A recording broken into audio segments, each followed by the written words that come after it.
ഇന്നത്തെ നമ്മുടെ റെസിപ്പി പുലാവാണ്. വളരെ എളുപ്പത്തിൽ തന്നെ തയ്യാറാക്കിയെടുക്കാൻ പറ്റിയ റൈസ് പുലാവാണ്.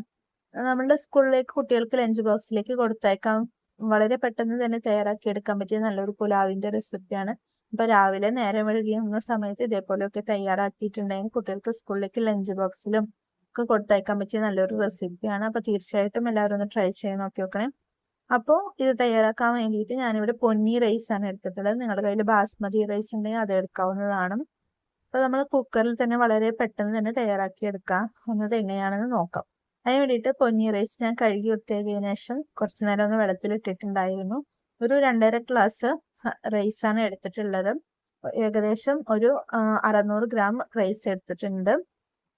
ഇനി കുക്കർ അടുപ്പത്തേക്ക് വെച്ച് കുക്കർ നല്ലൊന്ന് ചൂടായതിനു ശേഷം ഇതിലേക്ക് ഓയിൽ ഒഴിച്ചു കൊടുക്കാം. ഓയിൽ ഒന്ന് ചൂടായതിനു ശേഷം ഇതിലേക്ക് 3 തുണ്ട് പട്ട, ഗ്രാമ്പു, ഏലക്ക ചേർത്ത് കൊടുക്കുന്നുണ്ട്. ഇനി ഇതിലേക്ക് 2 ബിരിയാണിയുടെ ഇലയും കൂടി ചേർത്ത് കൊടുക്കാം. ഇനി ഇതിലേക്ക് ഒരു സവാള നീളത്തിലരിഞ്ഞതാകും കൂടി ഇതിലേക്ക് ഇട്ട് കൊടുക്കാം. സവാള ഇട്ട് കൊടുത്തതിന് ശേഷം കളറൊന്ന് ചേഞ്ച് ആവേണ്ട ആവശ്യമില്ല, വെള്ളം കളറിൽ തന്നെ ഇരിക്കണം. അപ്പൊ സ്റ്റവ് ഒന്ന് സിമ്മിൽ വെച്ചിട്ട് ഇതിലേക്ക് പച്ചമുളക് ചേർത്ത് കൊടുക്കാം. അതേപോലെ തന്നെ ഇഞ്ചി വെളുത്തുള്ളിയുടെ പേസ്റ്റ് ഒരു 1/4 ടീസ്പൂൺ അതും കൂടി ചേർത്ത് കൊടുക്കും. നമുക്ക് വൈറ്റ് കളറിലാണ് പുലാവ് നമ്മൾ തയ്യാറാക്കി എടുക്കുന്നത്. അപ്പൊ ഇനി ഇതിലേക്ക് കുറച്ച് നെയ്യ് ചേർത്ത് കൊടുക്കാം. നെയ്യ് ചേർക്കുമ്പോഴാണ് നമ്മുടെ പുലാവിന് നല്ല ടേസ്റ്റ് ഉണ്ടാവുക. അപ്പൊ നമ്മൾ ഇതിലേക്ക് നെയ്യും കൂടി ചേർത്തിട്ട് ഒന്ന് മിക്സ് ആക്കി കൊടുക്കാം. നെയ്യ് ഫസ്റ്റ് ചേർക്കണം, ഞാൻ ഇട്ടുപോയതാണ്, അതുകൊണ്ടാണ് ഇപ്പോൾ ചേർത്ത് കൊടുത്തിട്ടുള്ളത്. അപ്പം ഇനി ഇതിലേക്ക് ഇഞ്ചി വെളുത്തുള്ളിയുടെ പേസ്റ്റും കൂടി ചേർത്ത് കൊടുക്കാം. ഇനി ഇത് സ്റ്റവ് സിമ്മിൽ വെച്ചിട്ട് തന്നെ ഒന്ന് വഴറ്റിയെടുത്താൽ മതി. ഇത് ഏകദേശം ഒരു കുറച്ച് നേരം ഒരു 10 സെക്കൻഡ് നമ്മളൊക്കെ ഒന്ന് വഴറ്റിയെടുത്താൽ മതിയാവും കേട്ടോ. ഇനി ഇതിലേക്ക് നമ്മൾ പുതിനയുടെ ഇലയും മല്ലിയിലയും കൂടി നമുക്ക് ഇതിലേക്ക് ഇട്ട് കൊടുക്കാം. അപ്പൊ ഇഞ്ചി വെളുത്തുള്ളിയുടെ ഒക്കെ ഒന്ന് മിക്സ് ആക്കി കൊടുത്തതിന് ശേഷം നമ്മൾ സ്റ്റവ് സിമ്മിൽ വെച്ചിട്ട് വേണം കേട്ടോ വഴറ്റിയെടുക്കാൻ വേണ്ടിയിട്ട്. ഇതിലേക്ക് കുറച്ച് മല്ലിയില അതേപോലെ തന്നെ പുതിനയുടെ ഇലയും കൂടി ഇട്ട് കൊടുക്കാം. ആദ്യം നമുക്ക് പുതിന ഇല ഇട്ട് കൊടുക്കാം, അതിനുശേഷം നമുക്ക് മല്ലിയിലയും കൂടി ഇട്ട് കൊടുക്കാം.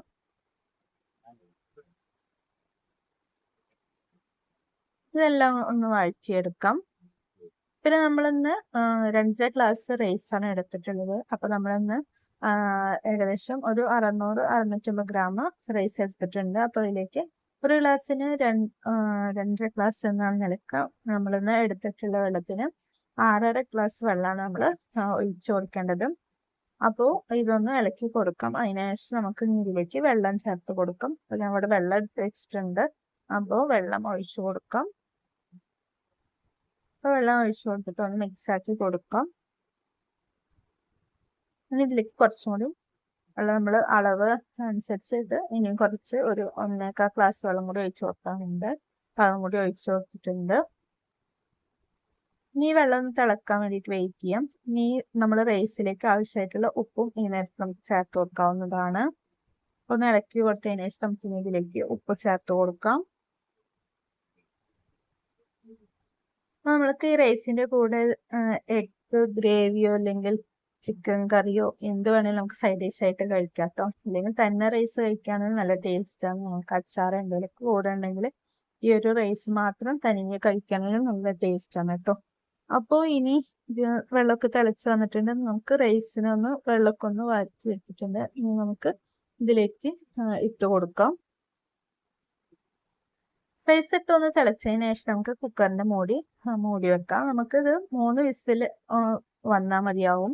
അപ്പൊ ആദ്യത്തെ 2 വിസിൽ ഹൈ ഫ്ലെയിമിലും പിന്നെ ഒരു വിസിൽ ലോ ഫ്ലെയിമിലും ഇട്ടിട്ട് നമ്മൾ വേവിച്ചെടുത്താൽ മതിയാവും.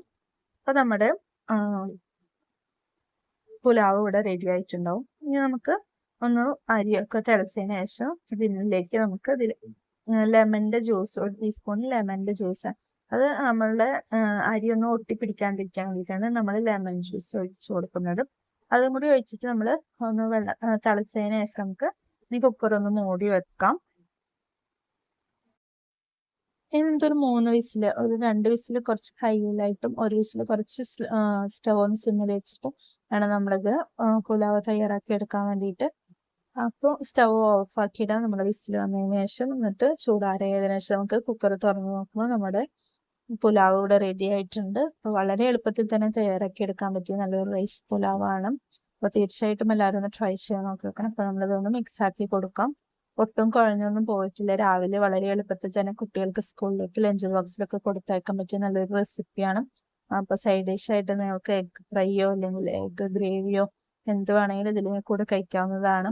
അപ്പോൾ വളരെ എളുപ്പത്തിൽ തന്നെ തയ്യാറാക്കി എടുക്കാൻ പറ്റിയ നല്ലൊരു പുലാവിന്റെ റെസിപ്പിയാണ്. അപ്പൊ തീർച്ചയായിട്ടും കുട്ടികൾക്ക് ഒന്ന് ട്രൈ ചെയ്യാൻ നോക്കിക്കോന്ന്. നിങ്ങൾക്ക് ഈ വീഡിയോ ഇഷ്ടമായിട്ടുണ്ടെങ്കിൽ ലൈക്ക് ചെയ്യാനും അതേപോലെ തന്നെ ചാനൽ ആദ്യമായിട്ട് കാണുന്ന കൂട്ടുകാരാണെങ്കിൽ ഒന്ന് സബ്സ്ക്രൈബ് ചെയ്തിട്ട് തൊട്ടടുത്തുള്ള ബെല്ലൈക്കൺ ഓൾ ഓപ്ഷൻ അടിച്ചാലും മറക്കരുത്. അപ്പോൾ ഫേസ്ബുക്കിലോ ഇൻസ്റ്റാഗ്രാമിലോ എൻ്റെ വീഡിയോ കാണുന്നവരാണെങ്കിൽ ഒന്ന് ഫോളോ ചെയ്ത് ലൈക്ക് അടിക്കാനും മറക്കരുത്. അപ്പോൾ ഹൈപ്പ് ചെയ്യാത്ത കൂട്ടുകാരാണെങ്കിൽ ഒന്ന് ഹൈപ്പ് ചെയ്ത് സപ്പോർട്ട് ചെയ്യാനും മറക്കരുത്. നിങ്ങൾ പുതിയൊരു വീഡിയോ ആയിട്ട് വരുന്നതായിരിക്കും. എല്ലാവർക്കും ബൈ.